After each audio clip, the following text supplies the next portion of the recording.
Annyeonghaseyo, critics t.s.m, and welcome back to my channel. And today I'm going to tell you about the things that were lies that I was told about Korea before coming to Korea, and tell you who the most untrustworthy source on Korea was before I came to Korea. So yeah, let's get to it. Okay, so here's the thing. I would say do not trust what Korean Americans tell you about Korea, and do not even ask them anything about Korea, because I asked a Korean American guy about Korea and all of his information was pretty much wrong. Another thing you probably shouldn't do is really look at YouTube videos too much. Now I know what you're thinking. I'm making a YouTube video, but what I learned the hard way is that a lot of them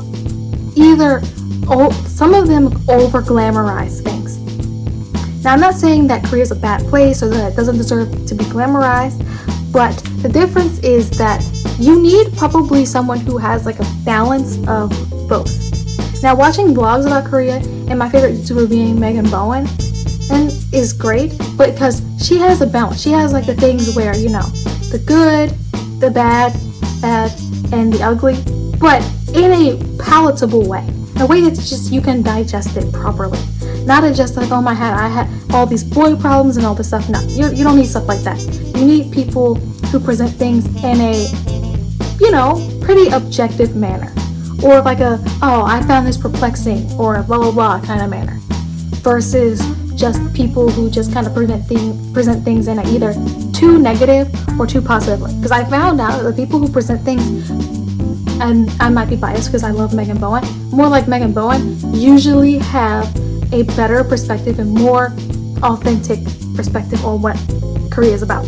Because one of the lies was about the staring. Now, here's the thing. You might say that, okay, look at you. People might mistake you as being Korean. And I did get mistaken as being half or part Korean a lot.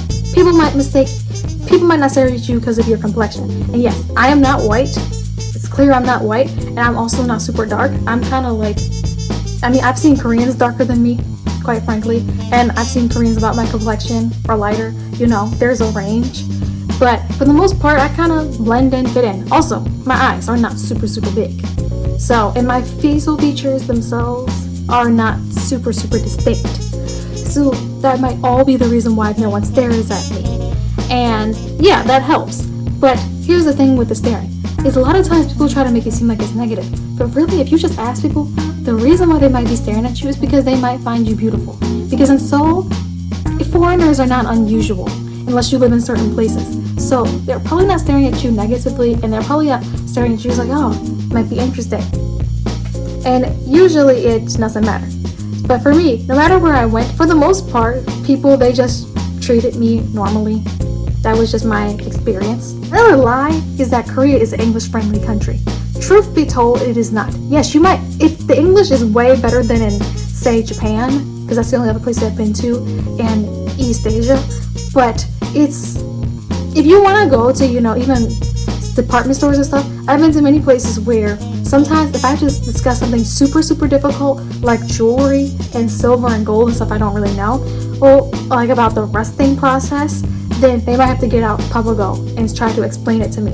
Whereas also for the most part, people will say that, oh, they'll mostly speak to you in English. It depends on where you go. To foreign-friendly places, because I rarely went to super foreigner places, they probably won't speak to you in English. Now in Busan, I went to and it's also maybe because of my appearance, but in Busan, I went to a Starbucks with this friend. She was white, and then the guy who she ordered the Starbucks from only spoke to her in English. She said the English was really bad and she couldn't really understand what he was saying, and she was responding in Korean. Now when he got to me, he didn't even bother trying to speak English. He just spoke to me completely in Korean, and then I answered all his questions in Korean, all that stuff. And some people, they have said that like they've had the experience of really no one really tries to speak English to them, whether they're white or not. And some people have explained that yeah, they do try to speak really bad English to them. But for the most part, I would say that just whether you get spoken to in English or not, usually it's not that good, or you know, it might be passable.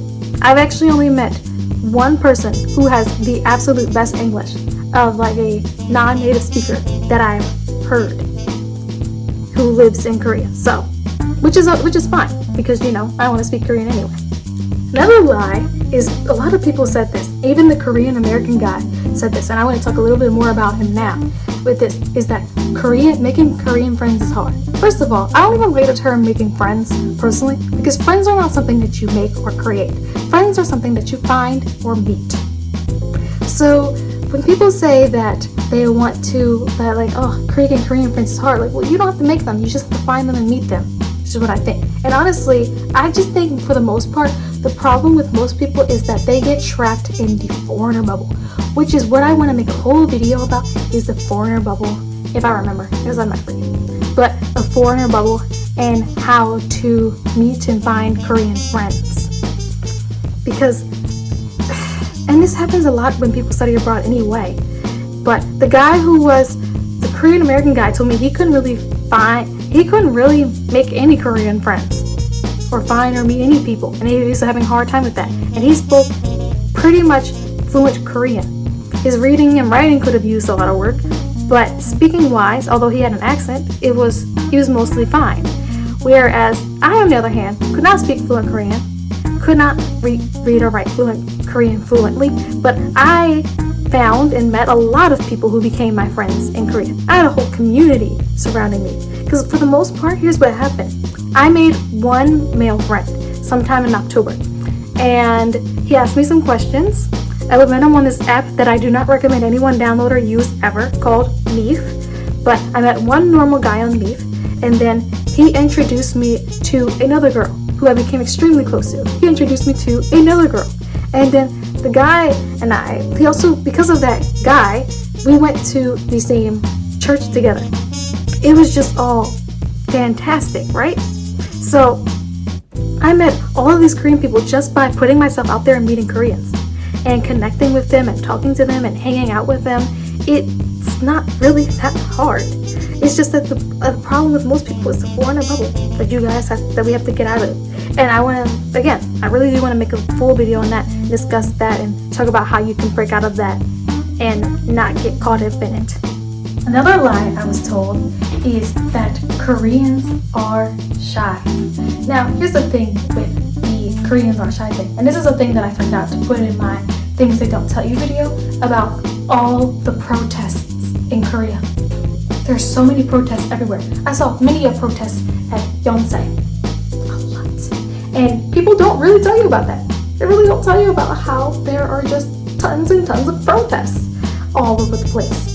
Which I suppose is, not something people really want to put in a video, but Koreans are not shy. They will protest over and for anything. You can research and find many protests online. So that's just something that I really want to say, is that people who think Koreans are shy, no, they're not. And also them not wanting to talk to you in public really is not to me about being shy. It's just the way that the culture is. But they will ask you some really, what we might call inappropriate questions sometimes that might make you very uncomfortable. And sometimes when they see foreigners, they think foreigners are more open and willing to talk. So sometimes they will talk and bother to you, because this has happened to me sometimes. But I think sometimes the best thing to do is pretend you don't speak English or any language that they might speak. But be careful with Japanese, because I tried to get a solicitor away from me by speaking in Japanese, and she started speaking Japanese, and it was very awkward. But yes, Koreans, not shy. And especially when it comes to foreigners, they sometimes feel more bold because they think we are more open. And now for the last factoid of this video. It is about the toilets. People need to stop saying don't put toilet paper in the toilets, because many of those signs that are in Korean actually say put toilet paper in toilet. Do not put toilet paper in the trash can. Okay? They are getting sick people are sick and tired of cleaning up or throwing away trash bags full of toilet paper because people can't read the signs.